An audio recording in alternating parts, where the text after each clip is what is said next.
Assalamualaikum warahmatullahi wabarakatuh, Bapak Ibu yang saya hormati. Kali ini masih dalam edisi PPG.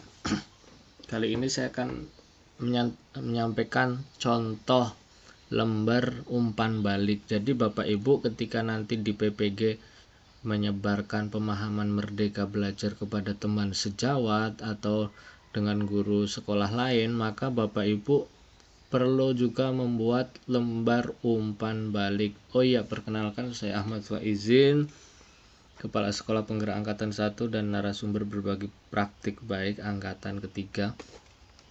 Dan kali ini lembar umpan balik menyebarkan pemahaman merdeka belajar. Saya buat contohnya sekaligus contoh isiannya dalam bentuk deskripsi ya, tidak dalam bentuk tabel. Nanti kalau untuk dalam bentuk tabel di video, insya Allah di video berikutnya.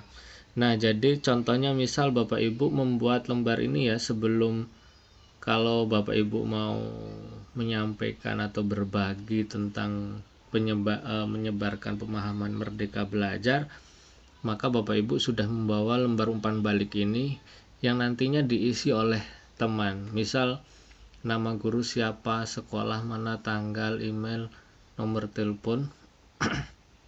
Nah, contoh pertanyaannya ketika sudah Bapak Ibu menyampaikan pemahaman merdeka belajar, maka pertanyaan yang biasanya muncul yang memang masih dalam ruang lingkup tersebut adalah, pertama ada, bagaimana Anda menilai pemahaman Anda tentang konsep merdeka belajar setelah menerima penjelasan? Ada beberapa pilihan, jadi nanti buatkan keterangan di bawah, coret yang tidak perlu. Misal mereka menyoret ini ya, misal teman bapak atau ibu milih paham, berarti yang lain kan dicoret seperti ini. Atau misal sangat paham, berarti yang paham dicoret, ini yang tidak ya. Terus bagaimana metode menyampaikan materi menurut Anda? Nah, jadi ini adalah pertanyaan dari ibu atau bapak diberikan ke rekan Anda yang telah diberikan pemahaman merdeka belajar. Nah, sangat efektifkah atau cukup efektif atau kurang? Nah, pertanyaan ketiga, apakah Anda merasa materi yang disampaikan relevan dengan pekerjaan Anda sebagai guru?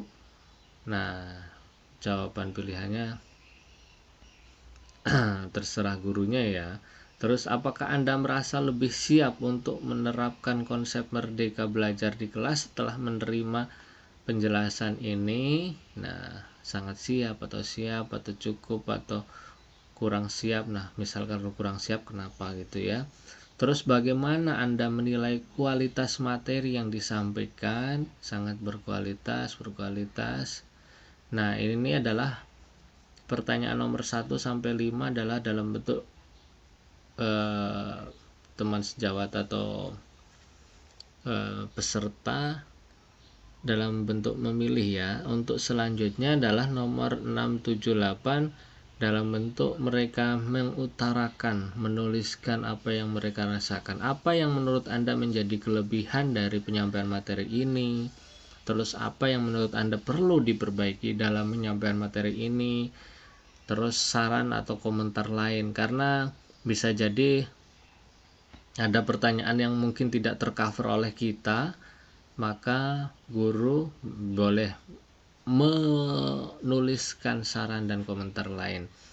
Nah, Bapak Ibu harus membuka diri dengan berlapang dada untuk siap menerima saran atau komentar dari guru. Tidak apa-apa, itu hal yang positif. Kita harus melakukan perbaikan lah. Nah, ini contoh dalam bentuk yang sudah saya isi. Misal nanti kalau Bapak Ibu menggunakan ini yang saya blok ini dihapus saja ya. Nah, lembar umpan balik menyebarkan pemahaman merdeka belajar, nama guru misal saya, Ahmad gitu, terus nama sekolah SD negeri 1 atau SMA negeri 1 atau SMP negeri 1 atau SMA swasta atau apapun, silakan tuliskan. Terus tanggal saya waktu menerima materi ya, misal ini kan sekedar tanggal ini, jadi nanti Bapak Ibu ubah email, nomor telepon. Nah, ketika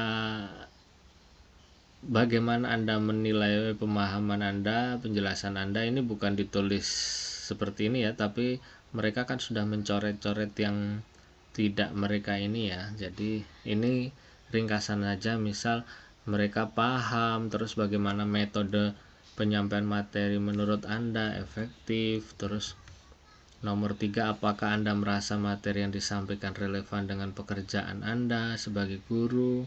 Ya, sangat relevan. Apakah Anda merasa lebih siap untuk menerapkan konsep merdeka belajar di kelas setelah menerima penjelasan ini? Siap.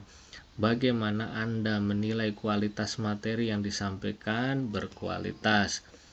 Apa yang menurut Anda menjadi kelebihan dari penyampaian materi? Nah, nomor 1 sampai 5 tadi di atas kan milih ini ya. Jadi kalau ini mereka menuliskan sendiri. Misal mereka menuliskannya materi disampaikan dengan sangat jelas dan menggunakan contoh-contoh konkret yang mudah dipahami.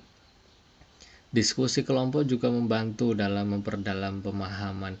Nah, ini nanti ini kan lembar untuk mendukung jurnal.